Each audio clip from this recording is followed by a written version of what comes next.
మార్చి 1 నుండి ఎల్పిజి ధరలు, SIM cards, bank account సహా భారీ మార్పులు. ఒకసారి వివరాల్లో చూద్దాం.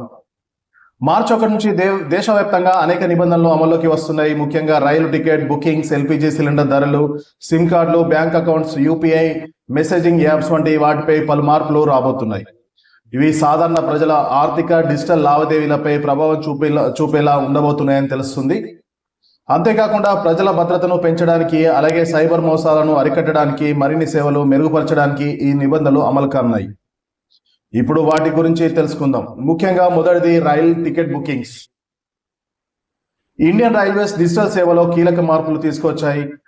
మార్చి 1 నుంచి పాత మొబైల్ యాప్ను పూర్తిగా నిలిపివేస్తుంది. దీని ప్లేస్ లో రైల్ వన్ అనే కొత్త యాప్ను అందుబాటులోకి తీసుకొచ్చింది.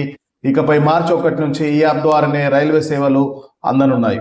ఇప్పటి వరకు జనరల్ టికెట్స్ కోసం యూటీఎస్, రిజర్వేషన్ టికెట్స్ కోసం ఐఆర్సిటిసి వంటి రకరకాల యాప్లను ఉపయోగించేవారు. కానీ ఇకపై రైల్ వన్ యాప్ ద్వారానే జనరల్ టికెట్ రిజర్వేషన్లు, ప్లాట్ఫామ్ టికెట్ కూడా బుక్ చేసుకోవచ్చు. దీనికోసం కొత్తగా అకౌంట్ ఓపెన్ చేయాల్సిన పని లేదు. పాత UTS, IRCTC app user ID, పాస్వర్డ్లతోనే ఇందులో లాగిన్ అవ్వచ్చు. ఇక రెండవ అంశం ఎల్పిజి సిలిండర్ ధర. ఎల్పిజి సిలిండర్ ధరలు ప్రతి నెల మారుతూ ఉంటాయి. దానికి అనుగుణంగానే మార్చి 1 నుంచి గృహ వాణిజ్య ఎల్పిజి సిలిండర్లకు కొత్త రేట్లు ప్రకటించే ఛాన్స్ ఉంది. ఈ రేట్లు ముడి చమురు ధరలను బట్టి పెరగవచ్చు లేదా తగ్గవచ్చు. ఇక మూడవది సిమ్ బైండింగ్ అవసరం. మార్చి 1 నుంచి సిమ్ కార్డులు, మెసేజింగ్ యాప్లైన వాట్సాప్, టెలిగ్రామ్ వంటివి ఫోన్లోని యాక్టివ్ సిమ్ కార్డుకు లింక్ చేయాలి.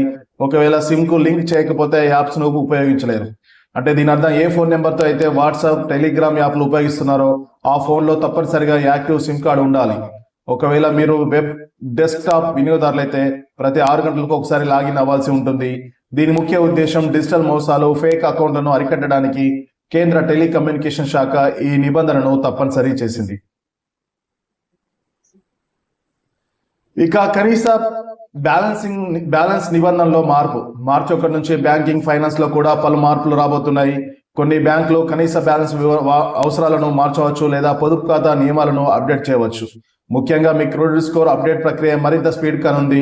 గతంలో నెలకు ఒకసారి మాత్రమే ఈ ప్రక్రియ జరిగేది. కానీ కొత్త నిబంధనతో ఇప్పుడు వారానికి ఒకసారి అప్డేట్ జరుగుతుంది. దీనివల్ల లోన్స్ తీసుకున్న వారికి అప్రూవల్స్ ఈజీగా అవుతుంది. దీంతో పాటు యూపీఐ ట్రాన్సాక్షన్ విషయంలోనూ మోసాలను అరికట్టేందుకు మరిన్ని భద్రతా ఫీచర్లను తీసుకొచ్చే అవకాశం ఉంది. ఇక క్రెడిట్ కార్డుల విషయానికి వస్తే రివార్డ్ పాయింట్స్, గడువు, వార్షిక ఛార్జీలు వినియోగంపై బ్యాంకులు కొత్త పాలసీలను అమలు చేసే అవకాశం ఉంది. ఇక సిఎన్జి, పిఎన్జి ధరలు. మార్చి 1 నుంచి వాహనాలకు ఉపయోగించే సిఎన్జి, అలాగే పైపుల ద్వారా ఇళ్లకు సరఫరా చేసే పిఎన్జి ధరలో మార్పులు జరిగే అవకాశం ఉంది. వీటి ధరలు పెరిగితే కారు, ఆటో డ్రైవర్ల ఇంధన ఖర్చులు భారం కానున్నాయి. అలాగే పిఎన్జి ధరలు పెరిగితే సామాన్యుల నెలవారీ బడ్జెట్ పై ప్రభావం పడ ఉంది. అందరూ సామాన్య ప్రజలు ఒకసారి మీ యొక్క ఈ యొక్క 5 అంశాలను చెక్ చేసుకోవాలని మనవి.